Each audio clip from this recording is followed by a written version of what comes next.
चलो ध्यान देना, क्लास 12 मैथ एक्सरसाइज 2.1 का ये 12 नंबर क्वेश्चन है। इससे पहले हम 4 पार्ट में लगभग 11 क्वेश्चन हम बता चुके हैं। अगर तुम लोग नहीं देखे हो तो एक बार वहां से भी जाके तुम लोग देख सकते हो। चलो अब इसको सॉल्व करेंगे। बाबू आवाज मत करो। तो देखो इसको जब हम किसी के पहले बराबर मान लेते थे ना, किसी के बराबर मानते थे, तो इसको मान लेते हैं हम x के बराबर, ठीक है।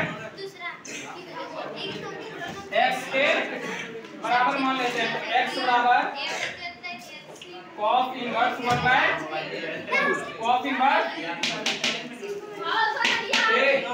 cos inverse 1/2। अब क्या होगा, ये cos इधर आएगा तो इनवर्स खत्म, तो बचेगा क्या cos x है, तो x अब बराबर में इधर क्या 1/2। अब देखो cos में कितने डिग्री का मान 1/2 होता है, cos में कितने डिग्री का मान 1/2 होता है, 30 डिग्री का, कितने डिग्री का, 60 डिग्री का, 60 डिग्री का मान 1/2 होता है ना। cos में 60 डिग्री का मान 1/2 होता है, तो cos 30 डिग्री का होता है, cos x बराबर cos 60 डिग्री, cos 60 डिग्री को हम क्या लिख सकते हैं, π/3 बताए थे। पाई का मान 180 डिग्री बटे 3 बराबर था, तो क्या लिखेंगे π/3। ये cos से ये cos कैंसिल, तो x बराबर क्या π/3, ये आ गया x का। अब देखो हमको क्या इसका सॉल्व करना, तो अभी तक जितना भी हम सवाल सॉल्व कर रहे थे उसमें ना तो यहाँ 2 3 1 कुछ नहीं लगा रहता था, हम डायरेक्ट सॉल्व करते थे। उसमें लेकिन 2 लगा हुआ है, तो 2 को हम बाद में कैलकुलेशन करेंगे, 2 को छोड़ समझ लो 2 अभी नहीं है, तो क्या है sin inverse 1/2 sin inverse 1/2 y बराबर sin इनवर्स 1/2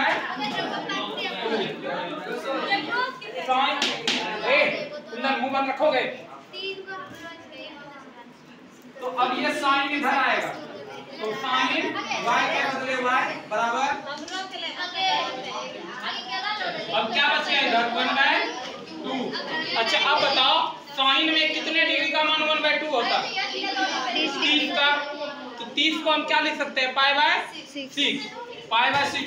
तो साइन के बदले साइन y के बदले y बराबर 1/2 को क्या लिखेंगे साइन π/6। साइन से साइन कैंसिल, साइन से साइन कैंसिल, बचेगा क्या y बराबर π/6। अब देखो अरे साइन के साथ 2 मल्टीप्लाई में भी है ना, तो 2 से मल्टीप्लाई हमको करना पड़ेगा, 2 से मल्टीप्लाई करेंगे तो 2 3 जाए 6, बचेगा क्या y बराबर π/3 है, बचेगा ना। अब क्या करेंगे, इसको और इसको हमको जोड़ना है, तो इसका मान हम ये निकालें और इसका मान ये निकालें, इन दोनों को हम क्या करेंगे जोड़ देंगे, तो लिखेंगे x प्लस y, ठीक है। तो x का मान कितना, तो सर π/3 प्लस y का मान कितना, तो सर इसका भी मान π/3। एलसीएम लो लोगे तो 3 अब पाई अब प्लस में पाई बराबर 2π/3। तो यही आ गया इसका क्या मुख्य मान। ये 12 नंबर प्रश्न था। इसके अगले वीडियो में मैं 13 और 14 दोनों प्रश्नों को सॉल्व कर लेंगे, ठीक है। आज के लिए बस इतना ही रहने देते हैं। तुम लोग सब समझ गया? हाँ।